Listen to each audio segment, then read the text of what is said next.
గత 3 మాసాలు దేవుడు అద్భుతంగా కాపాడి ఆశీర్వాదకరంగా నడిపించారు. పోయిన మాసంలో అద్భుతంగా గుడారాల పండుగ జరిగించాడు. అందుకొరకు స్తోత్రం చెప్దామా? స్తోత్రం స్తోత్రం. జకరియా గ్రంథం 8వ అధ్యాయం 15వ వాక్యం.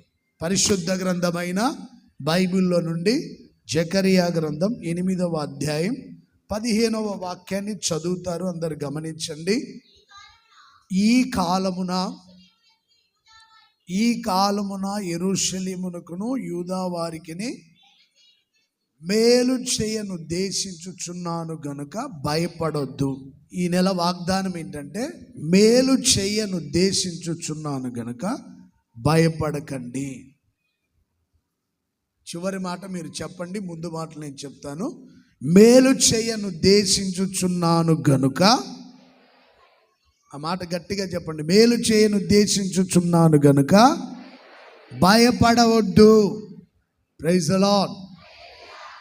చెప్పండి అందరూ. మేలు చేయ ఉద్దేశించుచున్నాను గనుక భయపడవద్దు. Praise the lord. మన దేవుడు మనందరి జీవితంలో మేలు చేయునుగాక. ఇశ్రాయేలీయుల జీవితాల్లో కొన్నిసార్లు దేవుడు మేలు చేయలేదు. ఎందుకంటే ఆ 14వ వాక్యంలో రాయబడి ఉంటుంది, సైన్యములకు అధిపతి అయిన యెహోవా సెలవిచ్చున్నదేమనగా, మీ పితరులు నాకు కోపము పుట్టింపగా దయ తలచక నేను మీకు కీడు చేయను ఉద్దేశించినట్లే. వినండి, మీ పితరులు నాకు కోపము పుట్టింపగా నేను ఏమాత్రం దయ తలచక కొన్నిసార్లు కీడు చేశాను, కొన్నిసార్లు ప్రమాదాలు కలుగచేశాను, అపాయాలు కలుగచేశాను, కీడు కలుగచేశాను. ఎందుకంటే నాకు కోపము పుట్టించే పనులు చేశారు, నాకు దుఃఖాన్ని ఆయాసాన్ని కలిగించే పనులు చేశారు. కనుక కొన్నిసార్లు మేలు చేయాలని ఆలోచన వచ్చిన మేలు చేయలేదు. మంచి చేయాలని ఆలోచన నా మనసులో ఉన్నా చేయలేకపోయాను. ఎందుకంటే నన్ను విసిగించారు, కోపం పుట్టించారు, బాధ కలుగజేశారు. సరే, ఇప్పుడు అవన్నీ నేను చేయనిక, కీడు చేయను. ఆ కాలముని ఏదో చేశాను, చాలా కాలం క్రిందట కీడు చేశాను. ఇప్పుడు ఈ కాలమున, ఎంత చక్కటి మాటలు చూడండి, ఈ కృపాకాలమున దేవుడు ఇశ్రాయేలుకి, యూదా వారికి, యెరూషలేము కాపురస్తులకి ఎలా మేలు చేశాడో ఆయన సన్నిధికి వచ్చిన మనందరి పట్ల మేలు చేయునుగాక. యెరూషలేము పట్టణ ప్రజలు అంటే, యెరూషలేము కాపురస్తులు అంటే సమాధానంగా ఉండేటువంటి ప్రజలు, సమాధాన స్వాస్థ్యం అని అర్థం. యెరూషలేమునికి అంటే ఎప్పుడు సమాధానంగా, నెమ్మదిగా, ఏ తొందరపాట్లు లేకుండా, ఎలాంటి కలవరాలు కలగకుండా అన్నిటిని అర్థం చేసుకొని సమాధానంగా నిలిచి ఉండే ప్రజల పట్ల దేవుడు ఎప్పుడు మేలు చేస్తాడు. యూదా అంటే స్తుతించుట, స్తోత్రము చెల్లించుట, లేకపోతే స్తుతి చెల్లించుట. యూదా వారి పట్ల మేలు చేస్తాడు. యూదా అంటే స్తుతించడం. యెరూషలేము కాపురస్తులు అంటే సమాధాన స్వాస్థ్యంగా ఉండి దేవుని సన్నిధికి వచ్చి దేవుని సన్నిధిలో ప్రార్థించి స్తుతించడం. స్తుతించేటువంటి వంశం. మనం ఎప్పుడు దేవుని స్తుతించాలి. కీడు జరిగినా, మంచి జరిగినా, మేలు జరిగినా ఎప్పుడు దేవుని స్తుతిస్తూ ఉండాలి. యూదా ఎప్పుడు స్తుతించేవాడని అర్థం. అలాగే పరిశుద్ధతను కోరుకునేవాడని ఆదికాండం 49వ అధ్యాయం 11వ వాక్యంలో ఉంటుంది. గొర్రెపిల్ల రక్తములో తన వస్త్రములని, ద్రాక్షాల 49 11వ వాక్యం, ద్రాక్షారసములో తన బట్టలను, ద్రాక్షాల రక్తములో. అసలు పరిశుద్ధాత్ముడు ఎంత క్లియర్గా రాసి పెట్టించాడో చూడండి. పాత నిబంధన భక్తుని ద్వారా ఎంత చక్కటి విషయాలు రాయబడినచ్చు. ద్రాక్షారసములో తన బట్టలను, ద్రాక్ష రక్తములో అంటే ద్రాక్షారసం అంటే క్రీస్తు రక్తం. యేసు రక్తానికి సాదృశ్యం. ద్రాక్షారసం తీసేదానికి వాళ్ళు కాళ్ళతో త్రొక్కి ఆ ద్రాక్షారసాన్ని తీస్తారు. యేసయ్యను కూడా శిలువ శ్రమల చేత ఆయన్ని శ్రమ పెట్టి ఆయన రక్తం కారునంతగా ప్రయాసపడి ప్రజల కోసం ఆఖరి రక్తం బొట్టు వరకు రక్తం కార్చాడు. ద్రాక్షాల రక్తములో తన వస్త్రములను ఉదుగుకొని శుద్ధి చేసుకునేవాడు. యూదా అంటే పరిశుద్ధతని కోరుకునేవాడు, అపవిత్రతని కాదు. చూడండి, చాలామంది అపవిత్రత వైపు పరుగులు ఎడతారు, కానీ యూదా పరిశుద్ధత వైపు పరిగెత్తి తన వస్త్రాలను ఉదుక్కోవడం, పరిశుద్ధతను కోరుకోవడం, వస్త్రాల్ని శుద్ధి చేసుకోవడం, హృదయం అనే వస్త్రాన్ని కూడా పరిశుద్ధపరచుకోవడం. యేసు రక్తానికి సాదృశ్యంగా ఉన్న ద్రాక్షారసం అంటే క్రీస్తు రక్తము చేత కడగబడి పరిశుద్ధపరచుకోవడం. ఈరోజు చాలామంది సంఘానికి వస్తున్నారు, మేలు కావాలని వస్తున్నారు, కానీ సమాధానం లేదు. నీకు ఎప్పుడైనా కోపం వచ్చినా, ఎప్పుడైనా కోప ఆవేశంతో ఉన్న సమాధానం కావాలని కోరుకోవాలి. Praise the lord. పాజిటివ్గానే ఆలోచించాలి, నెగిటివ్గా ఎప్పుడు ఆలోచించొద్దు. సమాధానంగా ఉండి స్తుతి చెల్లించుచు పరిశుద్ధతను కోరుకొని బ్రతకాలి మనమంతా. నేనైనా మీరైనా క్రైస్తవ ప్రపంచంలో ఉన్న ఎవరైనా సరే క్రీస్తునకు కలిగిన పరిశుద్ధత మనలో కలిగి జీవించాలి. నేను పరిశుద్ధులను కనుక మీరును పరిశుద్ధులైండు అనే మాట మనం నెరవేర్చాలి. గొర్రెపిల్ల రక్తంలో వస్త్రాలను కడుక్కోవాలని, ద్రాక్షాల రక్తంలో వస్త్రాలను కడుక్కొని శుద్ధి చేసుకొని పవిత్రంగా బ్రతకాలి, దేవుని సన్నిధిలో ఉండాలని ఆలోచన యూదాకి ఉంది గనుక స్తుతించే వాళ్ళకి ఏ కాలములోనైనా దేవుడు మేలే చేస్తాడు. శుద్ధీకరణ కోరుకొని జీవించే వాళ్ళకి అన్ని కాలాల్లో దేవుడు మంచే చేస్తాడు, మేలే చేస్తాడు. శుద్ధీకరణ లేకుండా అపవిత్రంగా జీవించే వాళ్ళకి కాదు. ఇప్పుడు ఆమెనన్న వెంటనే కొంతమంది ప్రభు వాళ్ళలో పాలు పొందకుండా వెళ్తుంటారు, అలాంటి వాళ్ళకి కాదు. బాప్తిసం పొందకుండా విచ్చలవిడిగా తిరుగుతూ క్రీస్తు రక్తం చేత కడగబడకుండా బల్లలో పాలు పొందకుండా అనాలోచనగా తిరిగే వాళ్ళకి కాదు. బాప్తిసం పొందాలి, దేవుని స్తుతించొచ్చు, పరిశుద్ధంగా బ్రతకాలి. చెప్పే మాటలు మనసును పెట్టుకోండి, వాటి ప్రకారం నడవండి. ఇంకా అనాలోచనగా అన్యుల్లాగా ప్రవర్తించొద్దు, పరిశుద్ధులకు తగినట్టుగా ప్రవర్తించండి. యెరూషలేము కాపురస్తులకి, యూదా వంశానికి, అంటే యూదా వంశం అంటే స్తుతించే వాళ్ళు, ఆరాధించే వాళ్ళు, శుద్ధీకరణని పరిశుద్ధతను ప్రేమించే వాళ్ళు, శుద్ధీకరించుకొని దేవుని కోసం పరిశుద్ధత కలిగి జీవించే ప్రతి వారికి అన్ని కాలాల్లో దేవుడు మేలు చేయునుగాక. Praise the lord. ఆయన ఎప్పుడు మేలే చేస్తాడు. మీ పట్ల, మీ కుటుంబస్తుల పట్ల, మీరు చేసే వ్యాపారాల్లో, ఉద్యోగాల్లో, చేతి పనుల్లో, ఆరోగ్యపరంగా అన్ని విషయాల్లో దేవుడు మేలు చేయునుగాక. విశ్రాంతి దినమును మేలు చేయుట ధర్మమా, కీడు చేయుట? మేలు చేయుటే ధర్మం. నీ చేయి చాపు, స్వస్థత పొందుదువుగా కానీ చెప్పి ఒక వ్యక్తికి యేసయ్య మేలు చేశాడు, వాడి బలహీనత నుండి విడిపించి ఆరోగ్యం ఇచ్చాడు. ఈ పునరుత్థానం దినం దేవుని సన్నిధికి వచ్చిన మీ అందరి పట్ల నా దేవుడు మేలు చేయబోతున్నాడు. Praise the lord. దేవునికి కోపాన్ని పుట్టించొద్దు, సమాధానంగా ఉండండి, స్తుతి చెల్లిస్తూ ఉండండి, పరిశుద్ధతకు తగినట్టుగా ప్రవర్తించండి.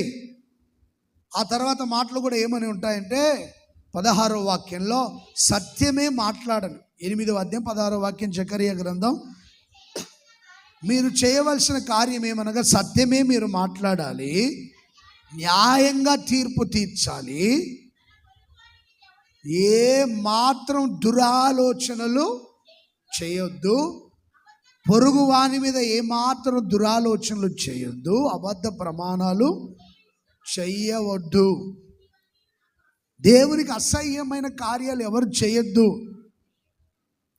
దేవుడు మేలు చేయాలనుకుంటున్నారా? మన భయములను తొలగించే ధైర్యంతో నింపాలనుకుంటున్నారా? కోపం పుట్టించొద్దు దేవునికి. స్తుతిస్తూ పరిశుద్ధత కలిగి బ్రతకండి. ప్రతివాడు సత్యమే మాట్లాడండి, అసత్యం చెప్పొద్దు.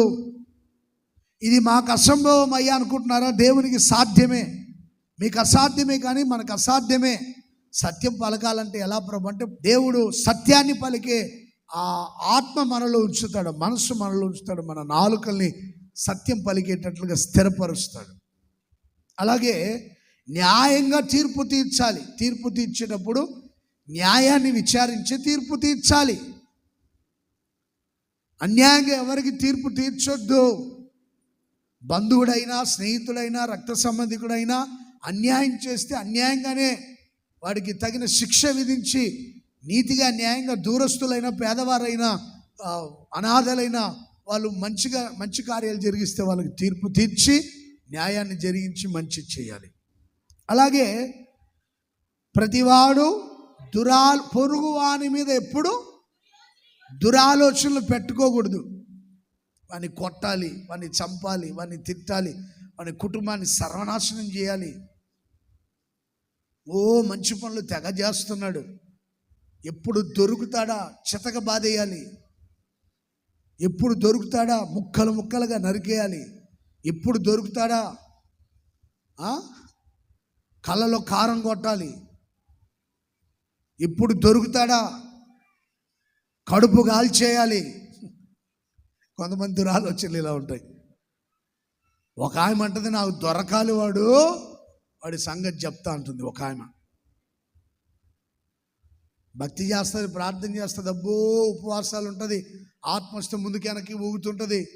వాళ్ళని అడుగని దొరకాలి, వాడి కళ్ళల్లో చెప్పండి మిగతాది, కళ్ళలో కారం కొట్టాలి, వాడికి కూడు లేకుండా చంపాలి, నీళ్ళు ఆహారం లేకుండా చంపుతాను, కూడు పెట్టకుండా చంపేస్తాను, కనపడాలి నాకు. దురాలోచనలన్నీ దురాత్మ ప్రేరేపించినప్పుడు అలా మాట్లాడతారు కొంతమంది. దావీదు గాడు దొరకాలి, వాడి తలలో ఈటని గుచ్చుతే మరలా గోడకు దిగాలి ఈటె అనుకుని దురాలోచన. ఉన్నాడా పోయాడా సౌలు? ఆయన కత్తి మీద ఆయన పడి అసలు సావుకు కూడా ఎవడు ఆయన చంపాలనే దాన్ని కూడా తెగించలేకపోయాడు. సూసైడ్ చేసుకొని చనిపోయే స్థితికి దిగజారిపోయాడు. దురాలోచనలు చేసే వాళ్ళ బతుకంతా అలాగే ఉంటుంది. కొంచెం జాగ్రత్తగా ఉన్నాడు, ఎవరికి ఎప్పుడు కీడేం చేయొద్దు. దురాలోచనలు మనసులో, వాడి కర్మ, వాడి పాప నాడు పోతాలే ప్రభా నీకు అప్పగిస్తున్నాను అని చెప్పండి. స్తుతి చెల్లించు, పరిశుద్ధత కలిగి బ్రతకండి, సత్యమే పలకండి, న్యాయంగా తీర్పు తీర్చండి. అలాగే అబద్ధ ప్రమాణాలు చేయని ఇష్టపడద్దు. అబద్ధ ప్రమాణాలు చేయొద్దు. ఎవరైనా సంఘస్థులైనా, సేవకులైనా, విశ్వాసులైనా, దేశంలోనే ఎవరైనా అబద్ధ ప్రమాణాలు చేసేదానికి ఇష్టపడకూడదు. సత్యమే పలకాలి. ఇవన్నీ దేవునికి అసహ్యమైనవి. దేవునికి అసహ్యమైనవి ఇవన్నీ. అన్యాయంగా తీర్పు తీర్చడం, కీడు చేయను ద్వేషించడం, అన్యాయంగా తీర్పు తీర్చి అసత్యం పలకడం దేవునికి ఇష్టము కాదు. ఇవన్నీ అసహ్యమైనవి. ఇలాంటి వారికి ఆయన మేలు చేయలేడు. మీరు దేవుని ద్వారా మేలు పొందాలి. మనల్ని వెంటాడే ప్రతి భయం తొలగిపోవాలి. ఈరోజు చాలామంది భయాందోళన మధ్యలో బ్రతుకుతున్నారు. ఏమవుతుందా, ఏం జరుగుతుందని. భూకంపాలు వస్తున్నాయి కనుక భయం, ఎప్పుడు వస్తుందో మన ప్రాంతాల్లో కూడా. తుఫాన్లు వస్తున్నాయి, వరదల చేత కొట్టుకుపోతున్నారు చాలామంది. భయం, మన ప్రాంతాల్లో కూడా తుఫాన్లు వస్తాయి అని. భూకంపాలు వచ్చి లక్షల మంది ప్రజలు చనిపోయారు. అమ్మో భూకంపాలు వస్తాయని భయపడుతున్నారు, సునామీలు వస్తాయని భయపడుతున్నారు, తుఫాన్లు వస్తాయని భయపడుతున్నారు, అగ్నిపర్వతాలు పేలిపోతాయని భయపడుతున్నారు. క్రైస్తవులందరికీ హింసలు కలుగుతున్నాయి, తర్వాత ఏం జరుగుతుందని భయపడుతున్నారు. భయపడవద్దు, నా దేవుడు మేలు చేయనుగాక. కీర్తనాకారుడైన దావీదు అంటాడు, నేను భయపడను, నా దేవుణ్ణి ఆశ్రయించా. నేను భయపడను, దేవుడి మీద నమ్మకం ఉంచాను. నేను భయపడను, దేవుని వాక్యాన్ని ఎప్పుడూ ధ్యానిస్తూ ఉంటాను. 56వ కీర్తన 3-4 వాక్యాలు.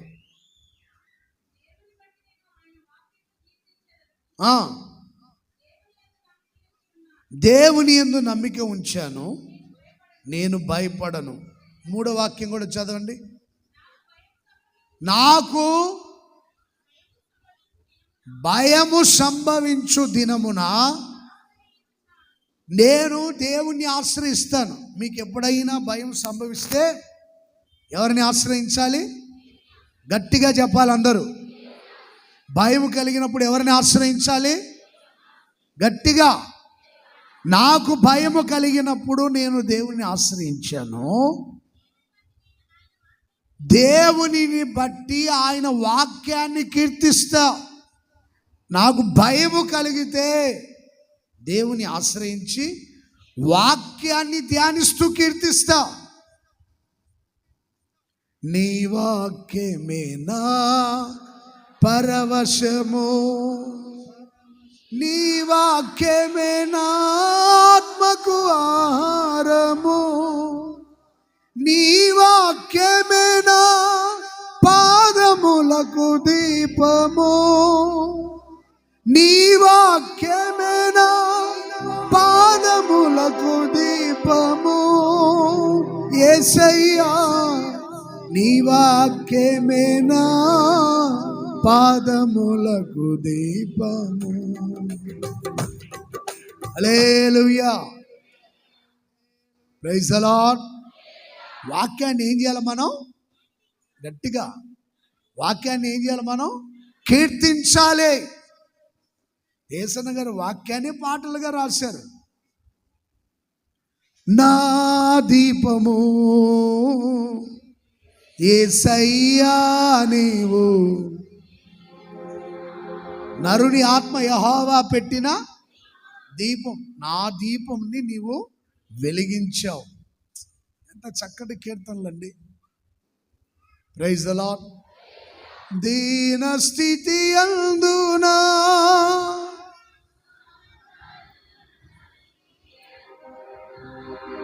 నడచినను ఎగిరినను సంతృప్తి కలిగి యుందునే. నిత్యము ఆరాధనకు స్తోత్ర బలులు నీకే రాజా జగమేరి. వాక్యాన్ని ఎంత చక్కగా కీర్తించాడో చూడండి దైవజనుల యేసన్న గారు. చప్పట్లు కొడదాం గట్టిగా ఒకసారి. అంత గొప్ప దైవజనులు అండి. మినిస్ట్రీని స్థాపించిన దైవజనులు అంత గొప్ప వ్యక్తి అండి.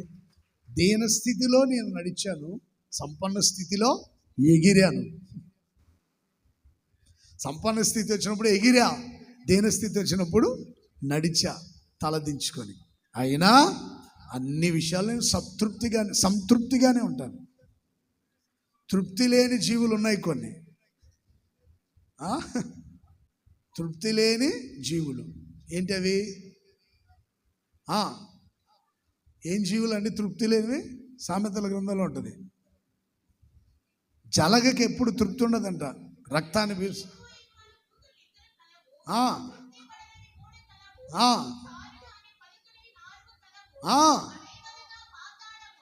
కొన్నిటికి తృప్తి ఉండదు. పాతాళం, కనని గర్భం, నీరు చాలని వద్దనే భూమి, నీళ్ళు వద్దనే భూమి, చాలు అగ్ని, రక్తాన్ని పీల్చే దోమ, జలగ. ఒక మాటలో చెప్పాలంటే రక్తం పీల్స్తానే ఉంటాయి, అసలు చాలని చెప్పవు అవి. పాతాళంలాగా అయిపోయారు. ఇక వద్దు కనని గర్భం,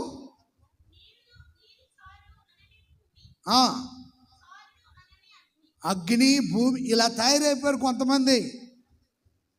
తృప్తి లేని బ్రతుకులు. దైవజనులైన యేసన్న గారు చూడండి, ఏ స్థితిలోనైనా నేను ఉంటానని వాక్యాన్ని కీర్తించి అలా నడిచాడు. ఏమీ లేకపోయినా మౌనంగా ఉండేవాడు, అన్నీ ఉన్నా తృప్తిగా ఉండేవాళ్ళు. పాడదాం మరొకసారి. దీన స్థితి అందునా సంపన్న స్థితి అందునా నడచినను ఎగిరినను సంతృప్తి కలిగి యుందునే. నిత్యము ఆరాధనకు నాదారమా స్తోత్ర బలులు నీకే అర్పించదనేసయ్యా. నిత్యము ఆరాధనకు స్తోత్ర బలులు నీకే అర్పించదనేసయ్యా. రాజా జగమెరిగిన రాజా జగ రాగాలలో అనురాగాలు కురిపించిన మనబంధము అనుబంధము మనబంధము అనుబంధము విడదీయగలరా. హల్లెలూయా. కీర్తనలు పాడుకుంటూ వెళ్తే సమయం సరిపోదు. నీ వాక్యాన్ని నేను కీర్తించాను. నాకు భయం కలిగితే నిన్ను ఆశ్రయిస్తా. వినండి జాగ్రత్తగా. భయం కలిగినప్పుడు ఎవరిని ఆశ్రయించాలి? భయం కలిగినప్పుడు ఆశ్రయిస్తాను నీ వాక్యాన్ని. అంటే పాటలు పాడాలి అని అర్థం. చక్కగా పాటలు పాడుకోండి. మీకు పాటలు వచ్చిన పాటలు పాడుకోండి, రాకపోయినా పాడండి. కొంతమంది పాటలు రాకపోతే ఎక్కడ పాడతారు తెలుసా అండి? బాత్రూంలో పాడుకుంటుంటారు. బయట పాడుకుంటే ఎవరైనా ఇన్ని తిడతారని బాత్రూంలో పోయి ఏం పాటలు పాడుతుంటారండి కొంతమంది ఎవరు లేనప్పుడు గట్టి గట్టిగా పాడుతుంటారు. అందరుంటే మేలుకెళ్ళి తిరుగుతూ ఉంటారు పాడకుండా.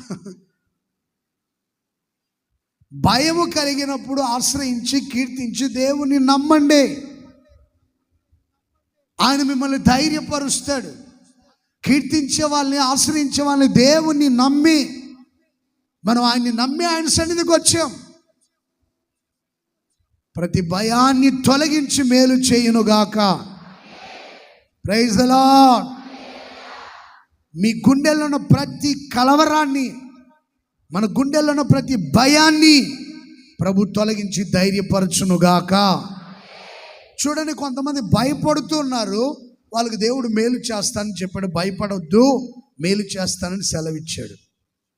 అలాగే మేలు చేస్తూ వచ్చాడు. న్యాయాధిపతుల గ్రంథం, మొదటగా న్యాయాధిపతుల గ్రంథం 6వ అధ్యాయం 23వ వాక్యం. 6:23 త్వరగా చదవండి. నీకు సమాధానం, భయపడొద్దు, నీవు చావవు. చాలు. యెహోవా సాక్షాత్తు దేవుడే చెప్తున్నాడు, గిద్యోన్ నీకు సమాధానం కలుగుతుంది, భయపడొద్దు, నీవు చావవు. సజీవుడవై దేవుని కార్యాలు వివరించే అన్ని మేలులు నీ జీవితంలో నేను చేయబోతున్నా. కుడి చేతిని పైకెత్తి గట్టిగా చెప్దామా ఆమేనని. నీవు చావవు, భయపడొద్దు, నీకు మేలు కలుగునుగాక. సజీవుడవై దేవుని కార్యాలు వివరించదవుగాక. భయపడొద్దు, నేను మేలు చేయబోతున్నా. సమాధానంతో నింపబోతున్నా, మేలు చేత నింపబోతున్నా, మరణాన్ని తొలగించబోతున్నా, జీవము చేత నింపబోతున్నా. చూడండి, గిద్యోనికి దేవుడు సెలవిచ్చాడు. ఈయనలో చాలా మంచి పనులు ఉన్నాయి. గిద్యోనులో చాలా మంచి కార్యాలు ఉన్నాయి. చూడండి, గిద్యోన్ అనే మాటకు అర్థం ఏంటంటే పడద్రోయడం. గిద్యోన్ అనే మాటకు అర్థం ఏంటండి? పడద్రోయివాడు. ఏం పడద్రోస్తాడు? శత్రు ప్రాకారాల్ని, శత్రు కట్టుకున్న గోడల్ని, సాతాను ప్రాకారాల్ని, దేవునికి విరోధంగా నిలిచిన ప్రాకారాల్ని, దేవుని ప్రజలకు విరోధంగా నిలిచిన అడ్డుగోడల్ని, దేవునికి విరోధంగా నిలిచిన కార్యాల్ని పడద్రోసే ఒక పరాక్రమము గలవాడు, బలవంతుడు, శక్తిమంతుడు. దేవునికే కానీ దేవుని ప్రజలకే కానీ విరోధంగా ఏదైనా ఉంటే పడద్రోస్తూ ఉంటాడు. అలాంటి ఒక ప్రత్యేకత ఆయనలో ఉంది. దేవునికి ఇష్టమైన వాటిని పడద్రోసి దేవునికి ఇష్టము కాని వాటిని నిలబెట్టుకుంటుంటారు హృదయాల్లో. అలాంటి వాళ్ళకు కాదు దేవుడు మేలు చేసేది. శత్రు కార్యాల్ని, శత్రు ప్రాకారాల్ని, దేవునికి విరోధమైన వాటిని పడద్రోసి దేవునికి ఇష్టమైన వాటిని నిలవబెట్టే దానికోసం నిలిచి ఉండే వాళ్ళకు మాత్రమే మేలు చేస్తాడు, భయాలు తొలగిస్తాడు ఆయన. Praise the lord, praise the lord. చూడండి, గిద్యోనులో ఉన్న ఒక ప్రత్యేకత ఏంటంటే గానుగ చాటున గోధుమల్ని, అంటే గానుగ అంటే సిలువకు సాదృశ్యం, శ్రమలకి సాదృశ్యం. చూడండి, గానుగ చాటున అంటే సిలువ చాటున ఉండి దాగుకొని ఉండే ఒక అలవాటు ప్రతి క్రైస్తవుడు, ప్రతి విశ్వాసి, ప్రతి సేవకుడు, ప్రతి సేవకురాలు ఆయన సిలువ చాటున దాగాలి. ఒక గొప్ప దైవజనుడు ఉన్నాడండి. ఆయన ఒక 6 నెలలు బాగా సేవ చేశాడంటే ఒక 6 నెలలు బయటికి వెళ్ళకుండా మౌనంగా కనిపెట్టుకొని ప్రార్థన చేసుకుంటా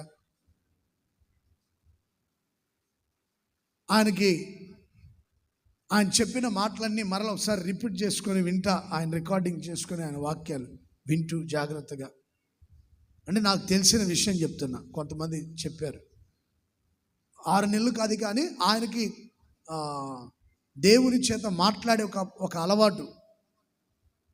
ఆయనకి సమయం కుదిరించుకొని, అది నెల రోజులు కావచ్చు, 2 నెలలు కావచ్చు, 6 నెలలు కూడా కావచ్చు, చక్కగా ప్రార్థనలో ఉంటాడంట. ఆయనకి ప్రేరేపణ కలిగినప్పుడు అద్భుతంగా సేవ చేస్తూ అప్పుడప్పుడు సిలువ చాటున దాక్కోవడం. ఆయన కల్వరి త్యాగాన్ని తలంచుకుంటూ, ఆయన సిలువ త్యాగాన్ని తలంచుకుంటూ ఆయన సన్నిధిలో దాగి ఉండడం, ఆయన రెక్కల నీడలో దాగి ఉండడం, ఆయన సిలువ నీడలో దాగి ఉండడం ప్రతి క్రైస్తవుడు నేర్చుకోవాలి. ఎరగబడి తిరిగామా, సేవ చేశామా, అటు పరిగెత్తాం, ఎంత పరిగెత్తినా ప్రార్థించే అలవాటు ఉండాలి. ఆయన సన్నిధిలో తల వంచి ఆరాధిస్తూ ప్రార్థించడం, ఆయన రెక్కల చాటును దాక్కోవడం, ఆయన సిలువ చాటును దాక్కోవడం. సంవత్సరాల తరబడి దాక్కోమని నేను చెప్పట్లా, ఒక సమయాన్ని కేటాయించండి. లేకపోతే ఒక 3 గంటలు, రోజుకు ఒక 3 గంటలు, లేకపోతే రోజుకు 1 గంట ప్రార్థనలో ఆయన రెక్కల చాటును దాక్కోవాలి. రోజుకు 1 గంట, లేకపోతే రోజుకు ఒక 3 గంటలు. ఆ తర్వాత సేవని మరలా ప్రారంభించాలి, పరిచర్యను ప్రారంభించాలి, భక్తిని దేవుని సన్నిధిలో పరిచర్య చేయడం, ప్రార్థించడం, స్తుతించడం, అలాగే మన పరిచర్యలో ముందుకు సాగడం. రోజుకు 1 గంట, లేకపోతే 3 గంటలు, కుదిరితే 6 గంటలు, 7 గంటలు కూడా ఉండొచ్చు. దాగి ఉండడం నేర్చుకోవాలి. అలాంటి వారికి దేవుడు చెప్తాడు, భయపడద్దు, నువ్వు చావవు, నీవు అనేకులు బ్రతికించబోతున్నావు. నువ్వు బ్రతకడం కాదు, అనేకులు బ్రతికించబోతున్నావు. అలాంటి మేలు నేను నీ జీవితంలో చేయబోతున్నా. Praise the lord. ఏం చేశాడండి గిద్యోను? గానుగ చాటున కీడు జరిగింది, ఆయన దాక్కొని ఉన్నాడంతే. యోహాన్ని చంపారని ఒక వార్త విన్నాడు యేసయ్య. అక్కడి నుండి వెళ్ళిపోయాడు, దూరంగా అరణ్య ప్రదేశానికి వెళ్ళిపోయి అక్కడ ఆయన రెక్కల చాటు నుండి ప్రార్థన చేస్తున్నాడు. యోహాన్ని చంపారా? ఎవడరా చంపింది? రండ్రా బయటికి, మీ అంత చూస్తాను రా, అసలు ఏమనుకుంటున్నారా నేనంటే. యోహాన్ని చంపేశారా అంటే తొడగొట్టి మీసం దువ్వాడా? చెప్పండి, ఉందామా అక్కడ? మత్తయి సువార్త 14వ అధ్యాయం 12వ వాక్యం.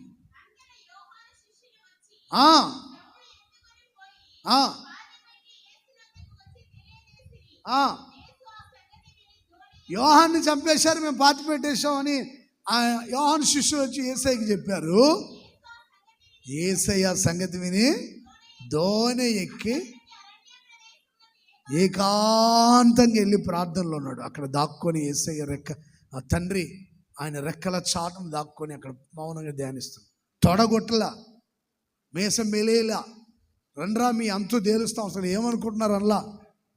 క్రైస్తవులు నేర్చుకోవాల్సిన విషయాలు ఇవన్నీ. ఒక కీడు జరిగిందా మౌనంగా కనిపెట్టి ప్రార్థనలో ఉండాలి. Praise the lord. ఇశ్రాయేలుకు శ్రమ వచ్చిందా? మిద్యానీయులు ఇశ్రాయేలుని చెరగొని వాళ్ళ జీవన సంబంధమైన అన్ని దోచుకొని పోయారు. మిద్యానీయులు అంటే పేరుకు అర్థం ఏంటంటే కలహము, లేకపోతే జగడము. కలహాలు కావాలి కొంతమందికి. కయ్యానికి కాలు దూవుతుంటారు, జగడాలు పెట్టుకుంటుంటారు, కలహాలు పెట్టుకుంటుంటారు. ఎప్పుడేదో కలహం, ఎప్పుడేదో గొడవ ఉండాలి. లేదా వాళ్ళకి తిన్నది వంట పట్టదో. మిద్యాను సంతానం చాలామంది ఉన్నారు, క్రైస్తవులని పిలువబడుతున్నారు. కానీ మిద్యాను సంతతి చాలామంది ఉన్నారు. కలహాలు, గొడవలు, పోట్లాట్లు. ఎప్పుడేదో గొడవ కావాలి, ఎప్పుడేదో పోట్లాట కావాలి.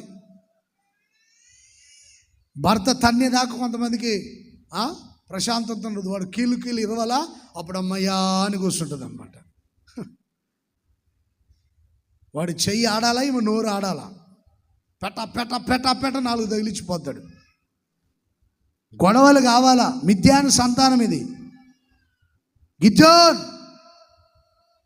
నేను చేసే మేలంటే మిద్యానీయుల చేతిలో నుండి ఒక్కని చేతిలో నుండి విడిపించినట్టుగా నీవు అనేకులను విడిపించబోతున్నావు. ఇదే నేను నీకు చేసే మేలు. నీ ఒక్కని ద్వారా ఇశ్రాయేలుకి జయం ఇవ్వబోతున్నా. ఒక్కరిని జయించినట్టుగా 1000 మందిని నువ్వు హతమార్చబోతున్నావు. ఇదే నేను నీకు చేసే మేలు. బయలుదేరి వెళ్ళు. వాళ్ళు కలహప్రియులా, గొడవలు పడే వాళ్ళు ఎవరైనా సరే నేను నీకు జయం ఇవ్వబోతున్నా. భయపడొద్దు. Praise the lord. పరాక్రమం గల బలాఢ్యుడా లే, నువ్వు బలం పొందావు. గానుగ చాటున గోధుమలు దొల్లగొట్టుకుంటున్నావు, నువ్వు బలం పొందావు. లేక సిలువ చాటున, రెక్కల చాటున దేవుని సన్నిధి నీడలో ఎవరు నిలిచి ఉండి ప్రార్థిస్తారో వారు బలవంతులు అవుతారు. వాళ్ళకి దేవుడు మేలు చేయబోతున్నాడు. వారిని వెంటాడే ప్రతి భయం తొలగిపోవునుగాక. Praise the lord.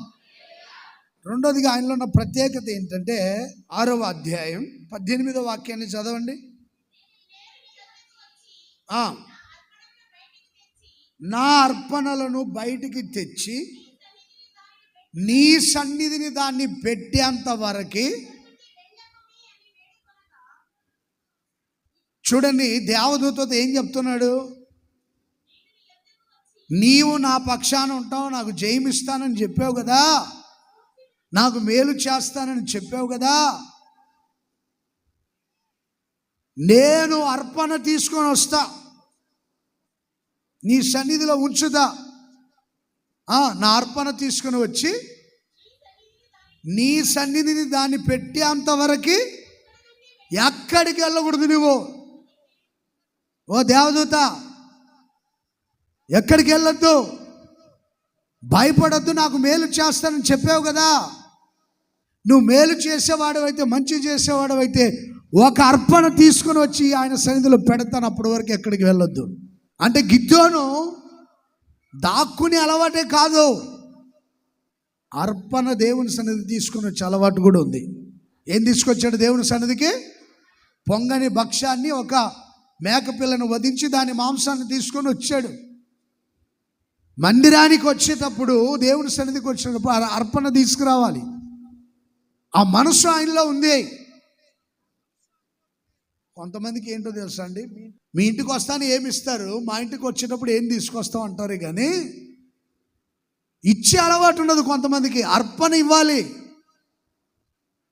నీవు నా పక్షమందు ఉన్నవాడవని నాకు గుర్తెలా? నేను ఒక అర్పణ అంటే ఎంత, ఒక మేక పిల్లను వధించి దాని మాంసం సిద్ధపరిచి తీసుకొచ్చేదానికి ఎంత టైం పడుతుంది? ఒక అరగంట పడుతుందండి. ఒక గొర్రె పిల్లను వధించి దాని మాంసాన్ని సిద్ధపరిచి తీసుకొని వచ్చేదానికి ఇంచుమించుగా గంట పట్టవచ్చు అనుకుంటున్నాను నేను. కోళ్ళు అయితే 1 గంట పట్టవచ్చు, మేకలు పొట్టేలు అయితే 2 గంటలు పట్టవచ్చు అని చెప్తున్నారు. ఇక్కడే నీ నిలబడు, దేవదూత ఎక్కడికి వెళ్ళొద్దు, నన్ను ధైర్యపరిచి మేలు చేస్తానని చెప్పావు కదా. దేవా యెహోవా, ప్రధాన దూతగా దిగి వచ్చిన దేవా, నీ సన్నిధికి ఒక అర్పణ తీసుకొని వస్తా, అప్పటిదాకా వెళ్ళొద్దు. అసలు అర్పణలు అర్పించే అలవాటు ఉందా? దేవుని సన్నిధికి అర్పణ తీసుకొచ్చే అలవాటు ఉందా? కొంతమంది అర్పణ తీసుకొని వస్తారు, వాళ్ళు తినే ఆహారంలో కొంత ధాన్యాన్ని తీసుకొచ్చే అలవాటు. కొంతమందికి ఏమి ఉండదు, ఒట్టి చేతులతో వస్తారు, మరలా చేతులు పూట వెళ్తారు. నేను అర్పణ తీసుకొచ్చి ఇక్కడ పెడతాను, ఎక్కడికి వెళ్ళొద్దు. ఆయన సన్నిధిలో అర్పణ తీసుకొచ్చి పెట్టేదాకా దేవదూత ఎక్కడికి వెళ్ళా. సరే 1 గంట 2 గంటలు పట్టింది అనుకో, ప్రయాసపడి అర్పణ తీసుకొని వస్తే దేవదూత ఏం చెప్పింది? నీళ్లు పోయి దాని మీద. Praise the lord. ఉందా మాట కూడా ఉందా అక్కడ? 20వ వాక్యం. మరి రొట్టెని తీసుకొని వచ్చాడు, మాంసం తీసుకొని వచ్చాడు, ఆయన సన్నిధిలో పెట్టాడు.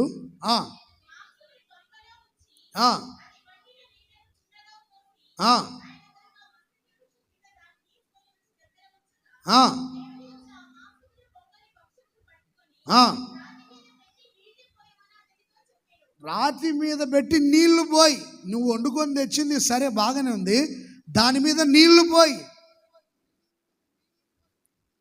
దేవదూత కూడా మరలా పని చెప్తుంది ఆయనకి. తీసుకొని వచ్చిన అర్పణ నేను అంగీకరించాలని దాని మీద నీళ్లు పోయి. చెప్పిన వెంటనే పరిగెత్తుకుంటూ వెళ్ళి నీళ్ళు తీసుకొని వచ్చి దాని మీద పోసాడు.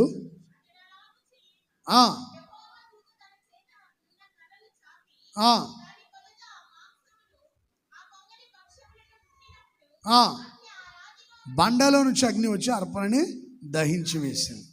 అంటే ఆయనలో ప్రయాసపడే ఒక మనసు ఉంది. దాగుకునే అలవాటు ఉండాలి, అంటే దాగి ప్రార్థించాలి. ఒక జాము, ఒక గడియ దేవుని సన్నిధిలో దాగాలి, ప్రార్థన చేయాలి. రెండోదిగా అర్పణ తీసుకొచ్చే అలవాటు ఉంది. మూడోదిగా కష్టపడే మనసు. 24వ వాక్యం కూడా చదవండి, 6వ అధ్యాయం 24. బలిపీఠము కట్టి, అంటే ప్రయాసపడే మనసు. బలిపీఠం కడతాడు, కష్టపడే ఒక మనసు ఆయనలో ఉంది.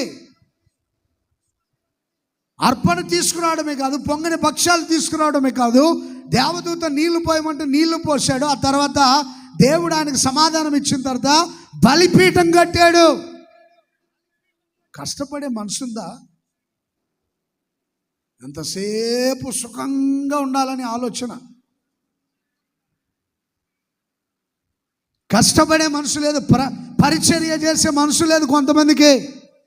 ఎవరో చేసుకుంటలే, మనకెందుకు. ఇంతకుముందు పరిచర్యకి బాగా వచ్చేవాళ్ళు కొంతమంది పిల్లలు, ఇప్పుడు తగునాంట అంతా అయిపోయిన తర్వాత వచ్చి ఇప్పుడు ఇంతకుముందు పరిచర్యకు వచ్చేవాళ్ళు పిల్లలు కొంతమంది, ఇప్పుడు కనపడట్లా. ఊరికైనా మేలు చేస్తాడు దేవుడు, ఊరికైనా చేస్తాడని మేలు. పరిచయం అంటే మా వల్ల కాదులే అన్నట్టుగా ఉంటున్నారు కొంతమంది. ఇంతకుముందు శనివారం ఉదయం కానీ శనివారం సాయంత్రం కానీ వచ్చేవాళ్ళు, ఆదివారం వెళ్ళి వాళ్ళు పరిచయం చేసి, యవనస్తులైన పిల్లలు కొంతమంది, ఆడపిల్లలు కావచ్చు, మగ పిల్లలు కావచ్చు. ఇప్పుడు పరిచయం చేయాలంటే ఒళ్ళు సహకరించట్లా, మనసు స్థిరపరచుకోవట్లా. నీళ్ళు పోయి వెళ్ళాడు, నీళ్ళు తీసుకొచ్చాడు, నీళ్లు పోసాడు. ఆ తర్వాత దేవుడు మాట్లాడిన తర్వాత బలిపీఠం కట్టాడు. కష్టపడి కట్టేటువంటి ఒక మనసు ఉంది, కష్టపడి పరిచర్య చేసే ఒక మనసు ఉంది. ఊరికైనా మేలు చేస్తాడా దేవుడు? శుభ్రంగా తినడం నిద్రపోవడం, బాయిలర్ కోడిలాగా అయిపోతుంటారు కొంతమంది. నాటుకోడి పెరిగిదానికి చాలా రోజులు పడుతుంది, బాయిలర్ కోడి 3 నెలల్లో పెరిగిద్ది. ఎందుకంటే దానికి తినే పనే, ఇంకో పని ఉండదు. బాయిలర్ కోడికి తినే పని అనమాట. అందుకని 4 నెలలు అయిలోపు తీసుకొచ్చి మెడకాయ కోసేస్తారు. నాటుకోడి పెరిగి పెద్దదాలంటే చాలా టైం పడుతుంది. ఎందుకంటే అది సహజ సిద్ధంగా పెరుగుతూ ఉంటుంది. బాయిలర్ కోడికి అలా కాదు, 5 పూటలు 6 పూటలు పెడతానే ఉంటారు, తినో తినో తినో తినో అని.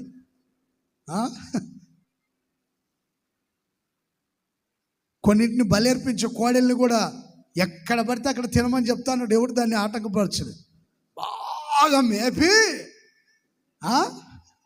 తీసుకొని వచ్చి కత్తి నూరుతూ ఉంటున్నాడు. ఒకే దెబ్బకి 2 భాగాలు అయిపోయింది.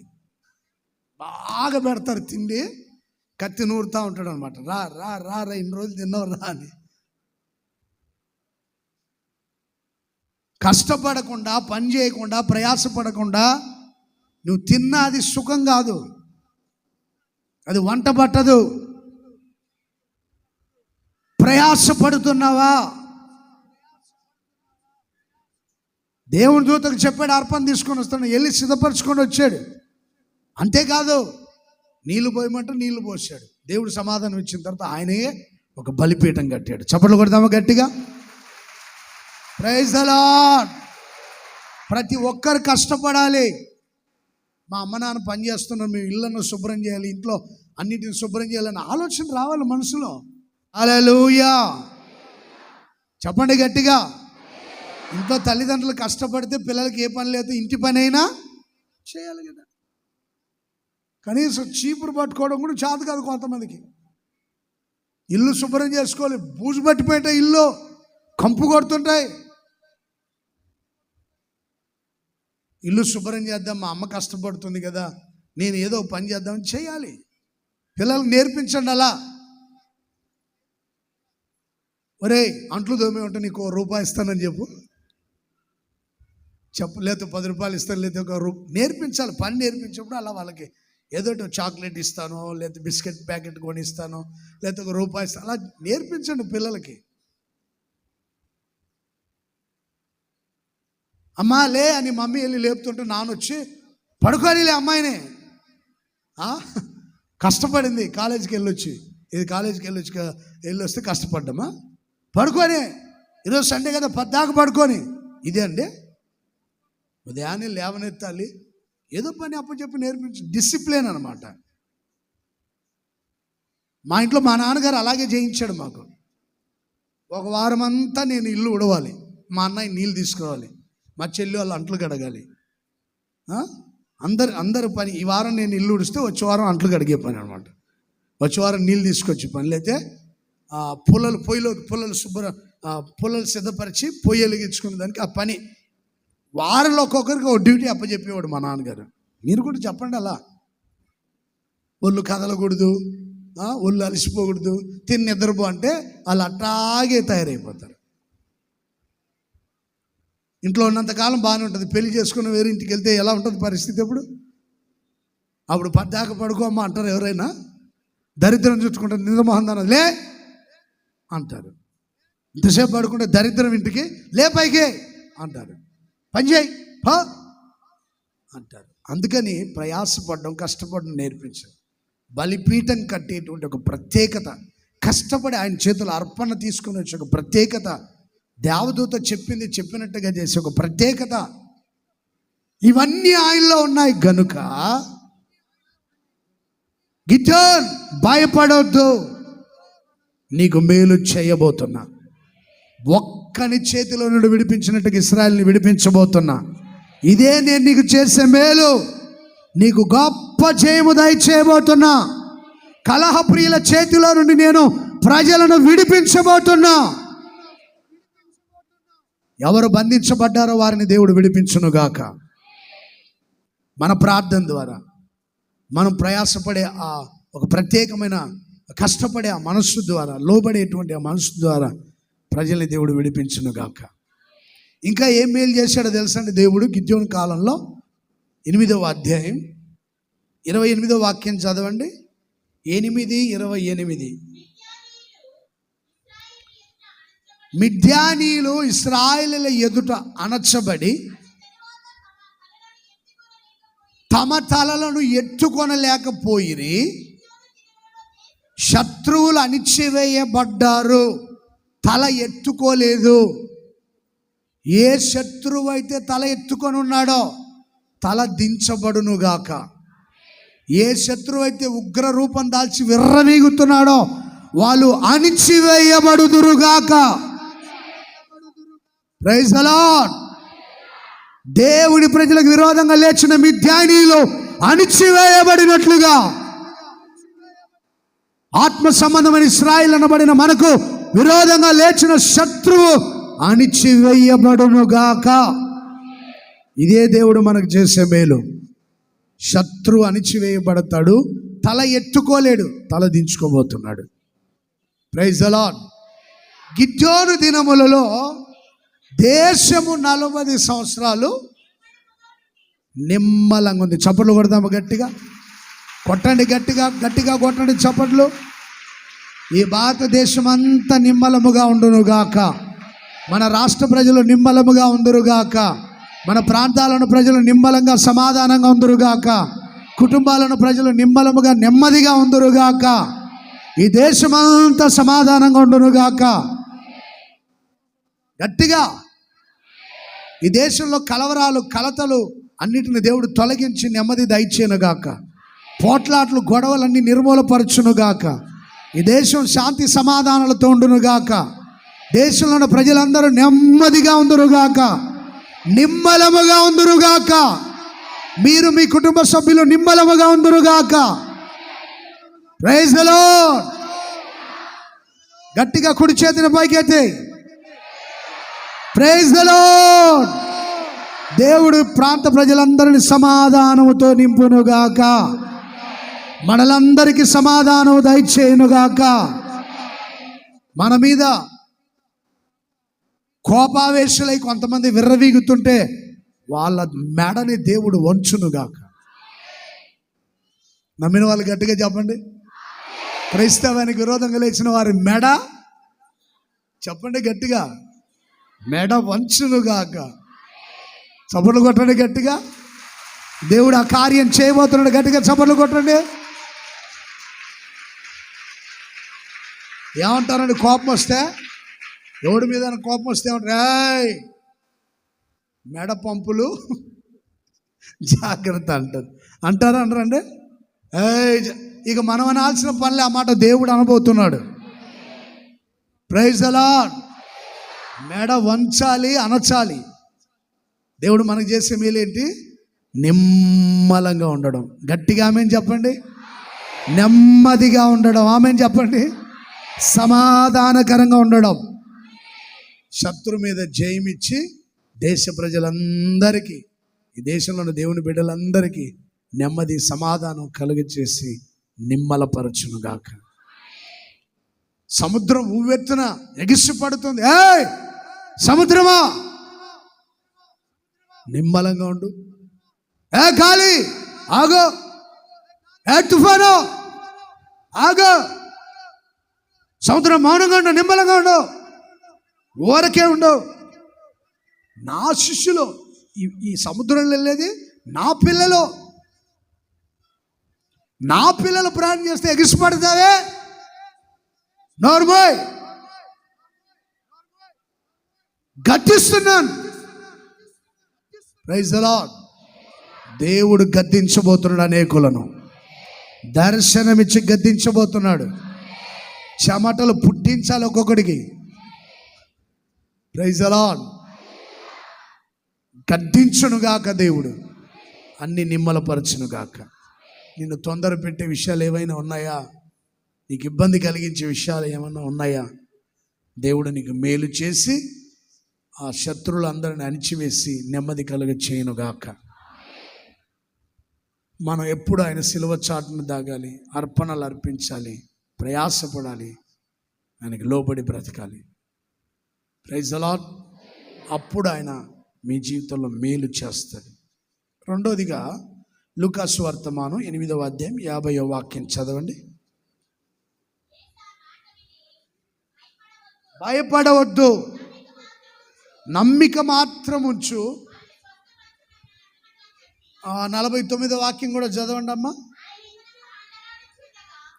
ఆయన ఇంకనూ మాటలాడుచుండగా సమాజ మందిరపు అధికారి ఇంటి దగ్గర నుంచి కొంతమంది మనుషులు వచ్చి, యేసయ్యను తొందర పెట్టొద్దు, నీ కుమార్తె చనిపోయింది, శ్రమ పెట్టవద్దని చెప్పినప్పుడు యేసయ్య అన్నాడు, భయపడవద్దు, నమ్మిక మాత్రము నేను నీకు మేలు చేయబోతున్నా.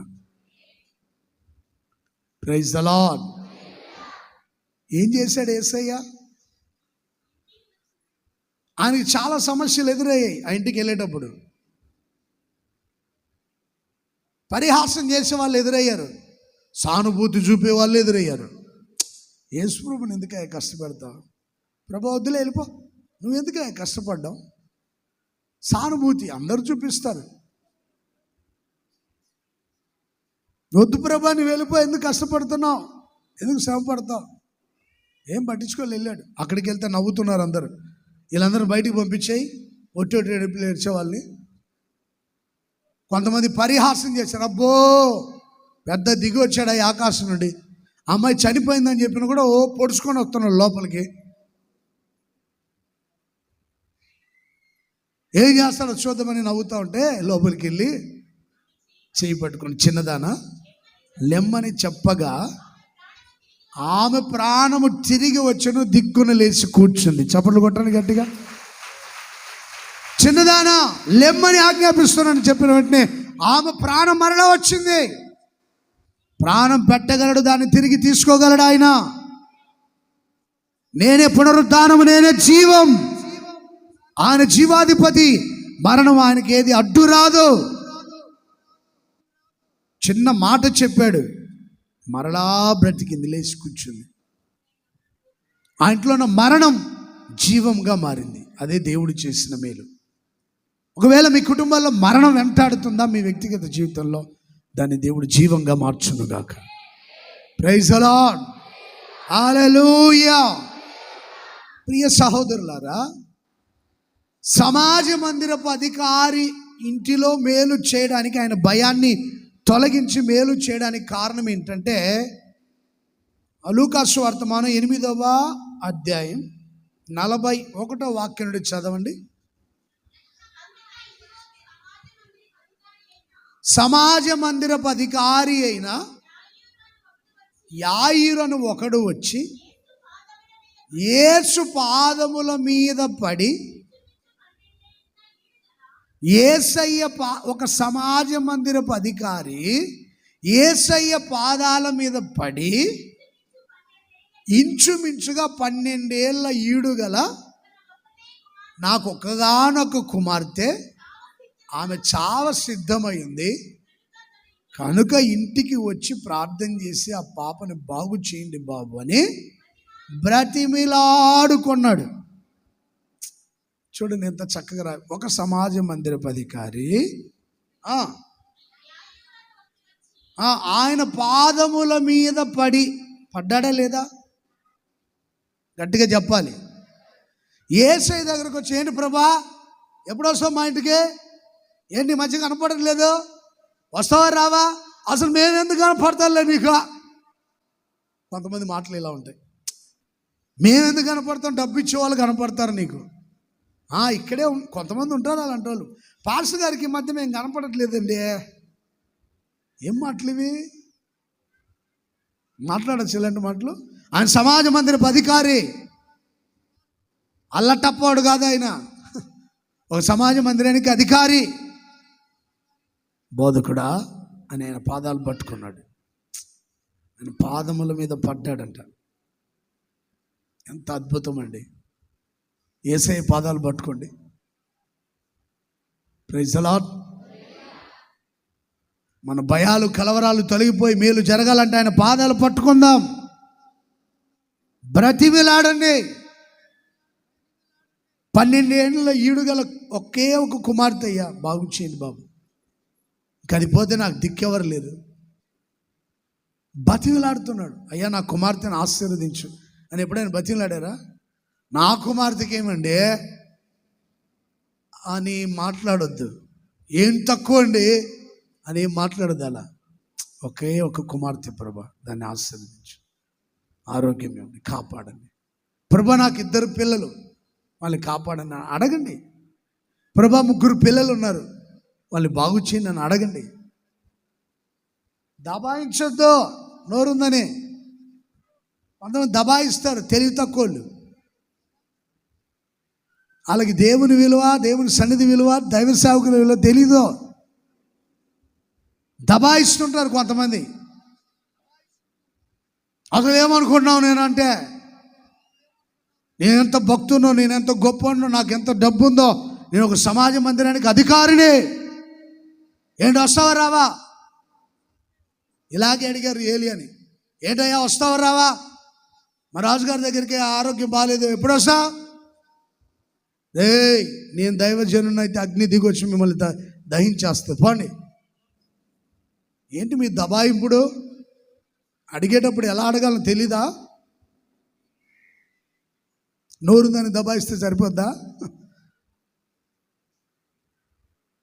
ఆఖరికి ఒకడు వచ్చి మోకాళ్ళ మీద ఉండి, దైవజనుడా నా ప్రాణాన్ని నీ దృష్టికి ప్రేమగా ఎంచు, అసలు ఏం జరుగుతుంది చెప్పండి బాబు అని అడిగితే దేవుడు చెప్పాడు, ఇదిగో వాళ్ళు ఉన్న వినయ విధేయత నాకు నచ్చింది, వాళ్ళు ఆ తగ్గింపు నాకు నచ్చింది. ఏలియా వాడి దగ్గరికి వెళ్ళి సమాధానం చెప్పు. వాడు ఒబీడియంట్. Praise the lord. వాళ్ళు చాలా విధేయత ఉంది, మోకాళ్ళ మీద ఉండే అలవాటు ఉంది వాడికి. వెళ్ళు చెప్పు, వాడితో మాట్లాడు, వాడిని అగ్ని సంహరించకూడదు అని. వాడి అడిగే విధానం, పద్ధతి బాగుంది. మోకాళ్ళ మీద ఉండే ఒక సమాజ మందిరపు అధికారి కూడా మోకాళ్ళని బతిమలాడాడు. ఆయన అధికారి బతిమలాడాడు, ప్రభా నా కుమార్తెను బాగుంచి. మీరు దేవుని సన్నిధికి వచ్చారా? ఇప్పుడు ఆయన పాదాలు పట్టుకొని అడగండి, ప్రభా నా పిల్లల్ని ఆశీర్వదించయ్యా, వాళ్ళకి ఏ రోగం ధరించేరకూడదు, ఏ అపాయం ధరించేరకూడదు. చిన్న పిల్లలు ప్రభా, యవనస్తులు ప్రభా, నా పిల్లలు ఎక్కడున్నా వాళ్ళని మీరు కాపాడండి. బతిమలు ఆడుకోవాలి దేవుని. అప్పుడు దేవుడు అంటాడు, భయపడొద్దు, నీకు మేలే చేస్తాను.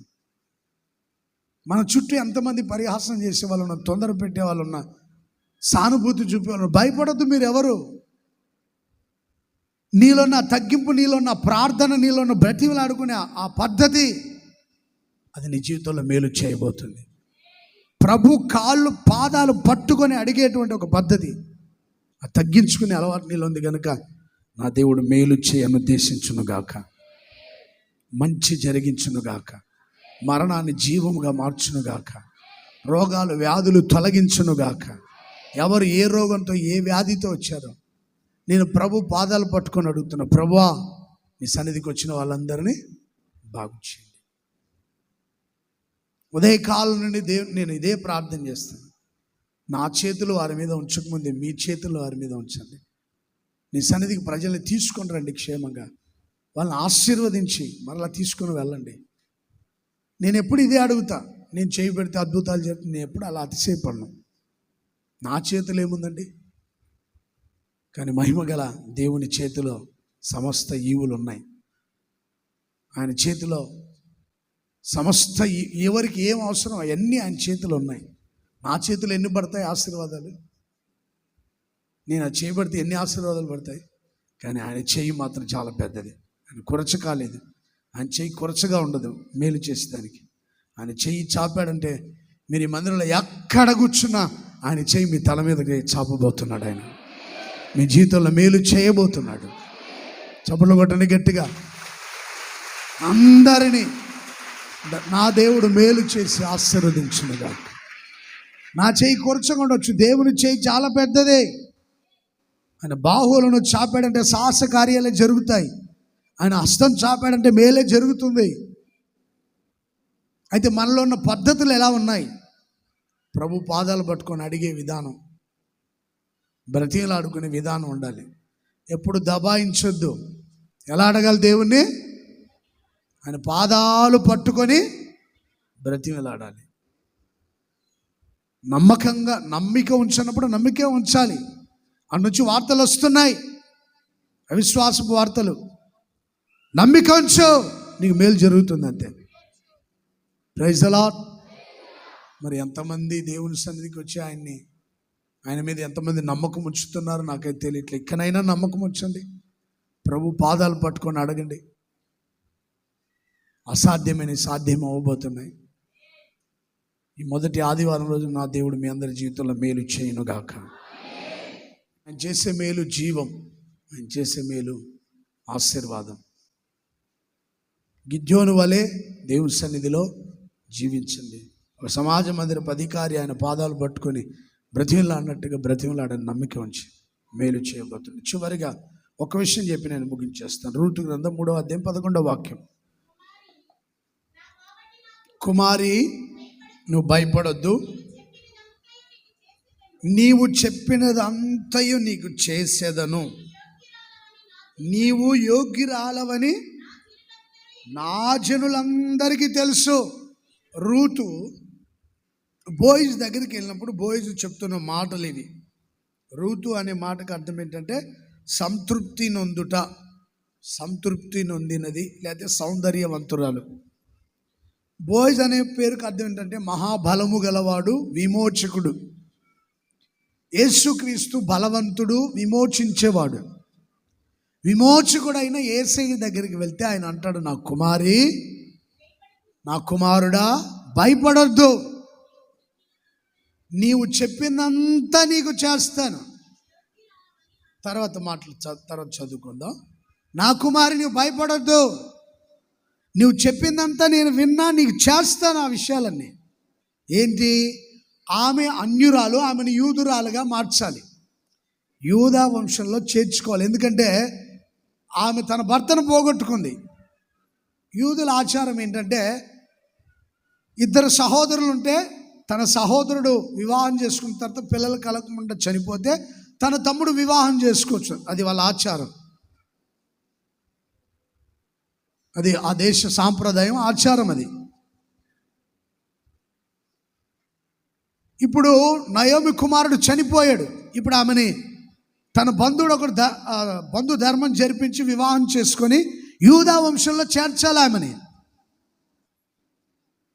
యూదా వంశంలో చేర్చాలి. చూడండి ప్రియ సహోదరులారా, సమీప బంధువుడు బోయజు, ఆయనకంటే మరొక వ్యక్తి ఉన్నాడు బంధువుడు. ఆయన తన ధర్మాన్ని జరిగించకపోతే నేను జరిగిస్తాను, యూదా మత ఆచారంలో ఏముందో అవన్నీ నేను చేస్తాను, నువ్వు చెప్పింది నేను చేసి నీకు మేలే చేస్తాను. ఆమెను విమోచించాడు, విడిపించాడు.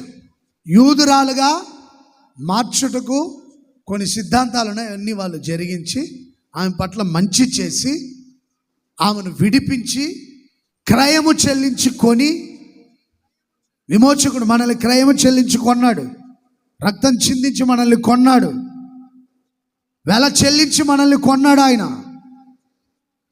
అలాగే విమోచకుడు అనే బోయజు ఆమెని యూదురాలుగా మార్చేదానికి, ఆ తర్వాత బంధు ధర్మం జరిపించేదానికి ఆమెను వివాహం చేసుకున్నాడు. చెప్పిందంతా చేశాడు వాళ్ళ విధి ప్రకారం. ఒక అన్యురాలు యూదురాలుగా మారింది. ఒక పొలానికి వెళ్ళి పరిగెరుకునే ఒక వ్యక్తి ఆ పొలానికి యజమానురాలైంది. ఇప్పుడు ఎవరు నిందించకుండా ఆమెను వివాహం చేసుకున్నాడు.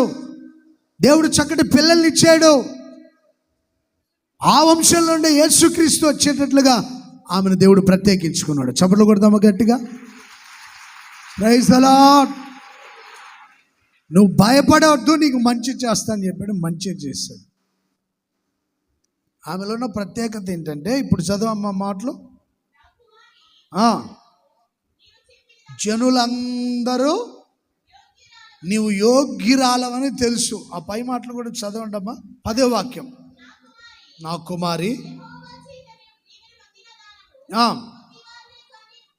నీవు దేవుని చేత దీవించబడ్డావు, కొద్దివారిని కానీ గొప్పవారిని కానీ వెంబడించక, యవనస్తులను నీవు వెంబడించక, మునుపటి ప్రవర్తన కంటే వెనుకటి సత్ప్రవర్తన ఎక్కువైంది. నా కుమారి, నీవు కొద్దివారిని వెంబడించలేదు, గొప్పవారిని వెంబడించలేదు, యవనస్తుల్ని వెంబడించలేదు, దేవుని మాత్రమే వెంబడించావు. కొంతమంది ధనవంతులు వెంబడిస్తారు, కొంతమంది పేదవారిని వెంబడిస్తారు, కొంతమంది నచ్చి మెచ్చినట్లుగా యవనస్తుల్ని వెంబడిస్తారు. ఇవేమి వెంబడించకుండా దేవుణ్ణి వెంబడించావు. మునుపటి ప్రవర్తన కంటే ఇప్పుడు నీ సత్ప్రవర్తన ఎంతో గొప్పది. నీవు సుబుద్ధి గలదానవని, మంచి ప్రవర్తన గలదానవని ప్రజలందరూ ఆ మాట చదువు మరొకసారి. నీవు యోగ్యురాలవని ప్రజలు చెప్పారు, ప్రజలు విన్నారు, చూశారు. ప్రజలు చెప్పాలి, ఇతను యోగ్యుడా యోగ్యుడా ప్రజలు చెప్పాలి. మంచిదా కాదా అని ప్రజలు కొన్నిసార్లు నిర్ణయిస్తారు. ఈ ప్రవర్తన మాట ఎలా ఉందో ప్రజలు తెలుసుకోవాలి.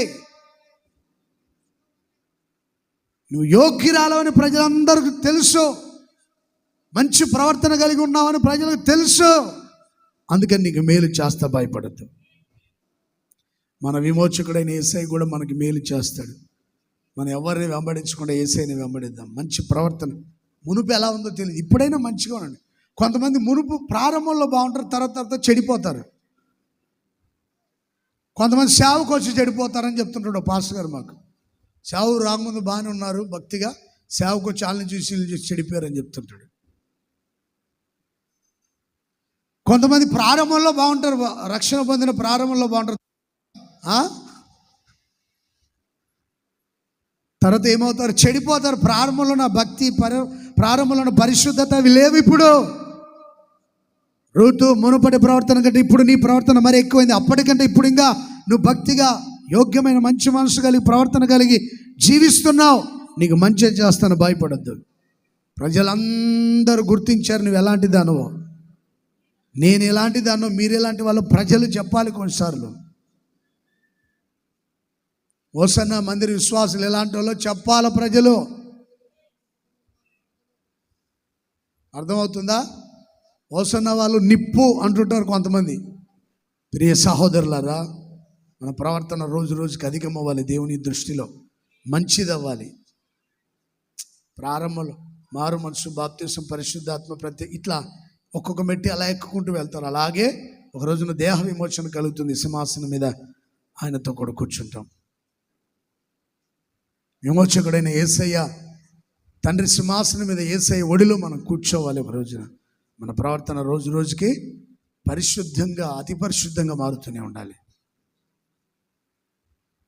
భయపడద్దు, నీకు మేలు చేయని ఉద్దేశించున్నాను కాబట్టి నువ్వు ఇట్టి కార్యములు జరిగించాలి. ఇట్టి ప్రవర్తన కలిగి నువ్వు జీవిస్తే నీకు మేలు చేస్తాను. గిద్యోను వలె ఆయన సిలువ చాటున దాగి ప్రయాసపడి లోబడేటువంటి ఒక ప్రత్యేకత నీలో ఉంటే నిమ్మలపరిచి, నెమ్మదినిచ్చి, ఆశీర్వదించి జయమిస్తాడు. రెండోదిగా ఆయన పాదాల మీద పడి బ్రతిమలాడి నమ్మకం ఉంచి జీవించే వారి పట్ల మేలు చేస్తాడు. వారి పట్ల, వారి కుటుంబ సభ్యుల పట్ల మేలు చేస్తాడు. చివరిగా సత్ప్రవర్తన కలిగి, యోగ్యమైన మంచి మనసు కలిగి, ఎవరిని పడితే వాళ్ళని వెంబడించకుండా దేవుని వెంబడిస్తూ జీవించే వారి పట్ల మేలు చేస్తాడు. విమోచకుడైన యేసయ్య మనల్ని ఆయన సింహాసనం మీద కూర్చోబెడతాడు. రూతు జీవితం ఎలా ఆశీర్వదించబడింది, అలా ప్రతి ఒక్కరి జీవితాలు ఆశీర్వదించబడును గాక. ప్రతి ఒక్కరి జీవితాలు ఫలభరితంగా మార్చబడును గాక. ప్రతి ఒక్కరూ గొప్ప గొప్ప ఆశీర్వాదాలు పొంది దేవుడిచ్చే సర్వాధికారాన్ని సంపాదించుకుందరు గాక. ఎవరు లేరు, నేను ఒంటరి వాడిని అని ఎప్పుడు దిగులు పడద్దు. రూతు ఎప్పుడు అలా అధైర్యపడలేదు. దేవుడు ఉన్నాడు, ఆయన మంచి చేస్తాడు, ఆయన మేలు చేస్తాడని నమ్మింది. దేవుని ప్రజల్ని వెంబడించింది, మంచి ప్రవర్తన కలిగి జీవించింది. దేవుడు ఆమె జీవితంలో మేలు చేసి ఆశీర్వదించి తన జీవితాన్ని ఫలభరితంగా మార్చాడు. అలాగే మనందరి జీవితాల్లో కూడా దేవుడు మేలు చేసి మన జీవితాల్లో ఫలభరితంగా మార్చి నిత్య సియోనుకు సిద్ధపరచునుగాక. దేవుడు కొద్ది మాటలు మీ వినికిడిలో స్థిరపరిచి నెరవేర్చునుగాక. అందరూ తలలు వంచి కళ్ళు పెట్టి ప్రార్థన చేసుకుని ముగించుకుందాం.